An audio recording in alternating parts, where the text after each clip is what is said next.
नमस्कार शेतकरी मित्रांनो, सर्वप्रथम सगळ्यांना जय शिवराय।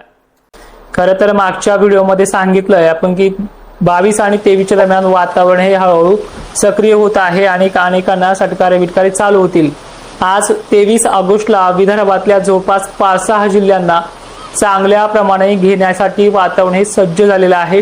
पुसद, डिग्रजसह हिंगोलीमध्ये काही ठिकाणी तर वाशिमच्या रिसोड, मानोरा, कारंजा, लाडमध्ये बऱ्याच ठिकाणी चांगला पाऊस झालाय।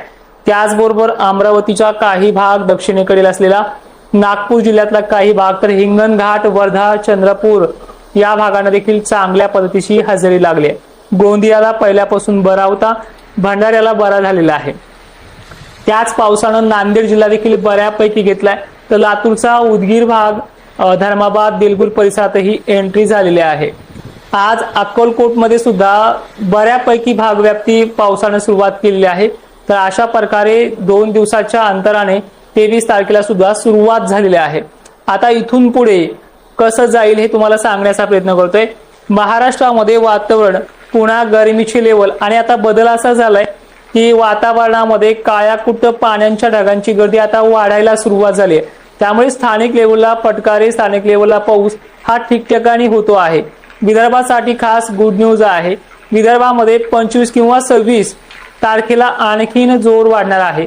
म्हणजे उद्याची 24 तारीख अशाच प्रकारे जाईल, म्हणजे जी आज गेली आहे। पण बुलढाण्यासह तालुका, खामगाव वगैरे परिसर आहेत, मलकापूर पट्टे आहेत, शेगाव पट्टा आहे, मेहकर, रिसोड, लोणार परिसर असेल, त्यानंतर भोकरदन, जाफराबाद बरोबर जळगावचे काही भाग, तर थोडा उशिरा का होईना जळगावच्या उत्तरेकडील भागाबरोबर खानदेशकडील परिसर हा 25 किंवा 26 तारखेपासून थोडी वाढ घेऊन येतो आहे। मग या तुलनेने पश्चिम महाराष्ट्रामध्ये काय हालचाली असतील? छत्रपती संभाजीनगरला 21 तारखेला झालेली सुरुवात परत 22 तारखेला कमकुवत झाली, 23 तारखेला तुरळक ठिकाणी झालाय। पण याच दरम्यान 2 दिवस आणखीन तो गॅप घेऊन 25ला आणि 26ला म्हणजे बुधवार पासून वातावरण परत ऍक्टिव्ह होण्याचा अंदाज आहे। बुधवारी वैजापूर, कन्नड, त्याचबरोबर नांदगाव, येवला, निफाडमध्ये काही ठिकाणी काही प्रमाणामध्ये हलके पाळे किंवा चांगले षटकारे देखील वाढू शकतात। त्यानंतर बीड जिल्ह्यामध्ये काही 1-2 दिवस बरा झालाय, परत काही ठिकाणी कमी झालाय, पण हे षटकारे नंदुरघाट, नांदूर वगैरे भागांना पुन्हा वाढणार आहेत। लातूर जिल्ह्यासाठी आजची जी काही रात्र आहे 23 तारखेची ही अहमदपूर, देलगूर, उदगीर, शिरूर, अंतपालमध्ये काहींना दिलासा देणारे असणार आहे। यानंतर हा भाग जो आहे चांगल्या पद्धतीनं पण पेंडवणी, काही ठिकाणी बरा अशा स्वरूपाचा पश्चिम महाराष्ट्राला मात्र 2 दिवस उशिरा 25 किंवा 26 ऑगस्ट दरम्यान दिलासा आहे। आणि विशेषतः ही माहिती तुम्ही इतरही शेतकऱ्यांपर्यंत पोहोचण्याचं काम करा। 2 वर्षापासून या चॅनलवरती काम करतोय, तर ह्या चॅनलचे 100K सबस्क्रायबर पूर्ण करण्याचे मी आज वैयक्तिक तुम्हाला बोलतो आहे, ते आपल्याला करायचे आहेत।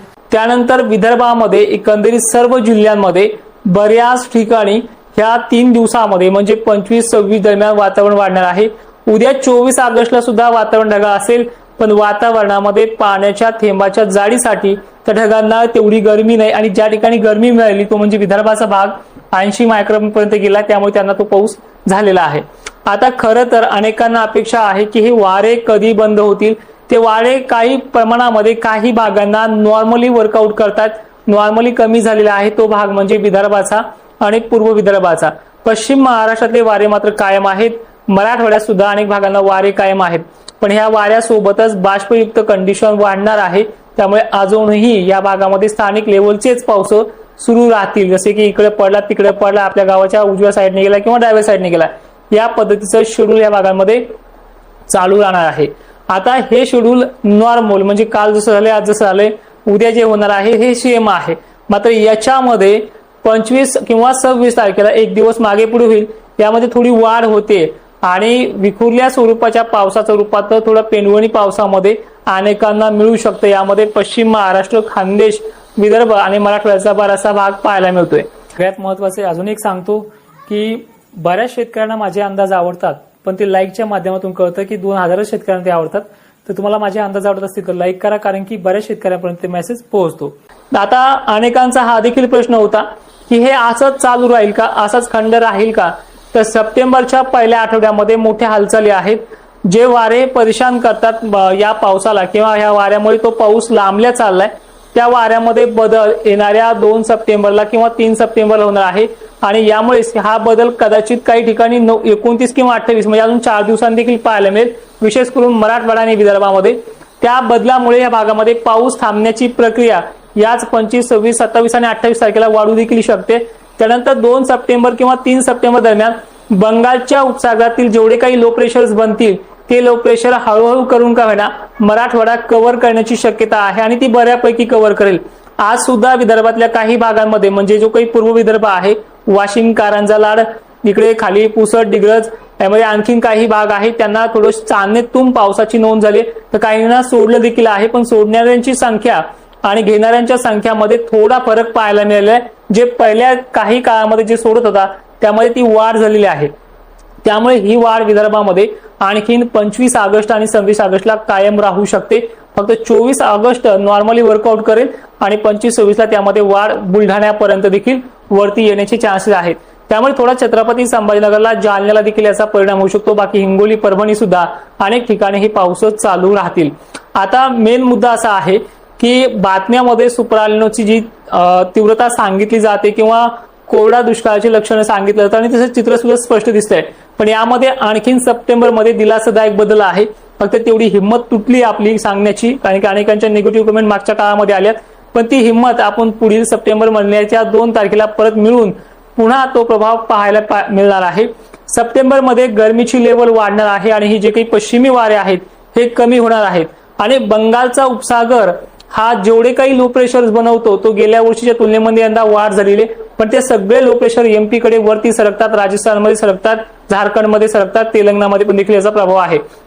पण या लो प्रेशरचा प्रभाव आता महाराष्ट्राच्या दिशेने सरकताना पाहायला मिळते. त्याची पूर्तता आज नागपूरकरांना, हिंगणघाटकरांना, वर्धाकरांना पाहायला मिळाली आहे. त्यामुळे या लो प्रेशरचा प्रभाव सप्टेंबर महिन्यामध्ये बंगालच्या उपसागरामुळे अधिक राहील. आणि मी व्हिडिओच्या सुरुवातीला सांगितले की ज्यांना विश्वास आहे किंवा ज्यांना अंदाज पटतात अशांनीच आपल्या चॅनलवरती यायचंय, बाकीच्यांनी दुर्लक्ष करायचे. आता त्यामध्ये या सप्टेंबर महिन्यामध्ये ह्या पूर्वेकडनं येणाऱ्या पावसाची प्रभाव हे अधिक राहू शकतात आणि पूर्वेकडल्या पावसामध्येच तो दम आहे की चांदणे साचणं किंवा गरमीच्या लेवलमुळे मोठ्या थेंबाचं पडणं अशा प्रणाल्या सप्टेंबर महिन्यात सर्वाधिक आहे. जाता जाता आता थोडक्यात एवढं सांगेल की सगळ्या विभागाचा कार्यकाळ कसा असेल.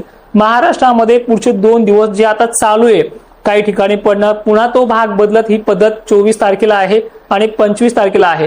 पण 25 आणि 26 तारखेला पश्चिम महाराष्ट्रात झडीसारखाच अनेकांना होण्याचे चान्सेस मॉडेलनुसार व्यक्त होत आहेत आणि ते चान्सेस मराठवाड्यात सुद्धा आहे, दक्षिण महाराष्ट्रात सुद्धा आहेत.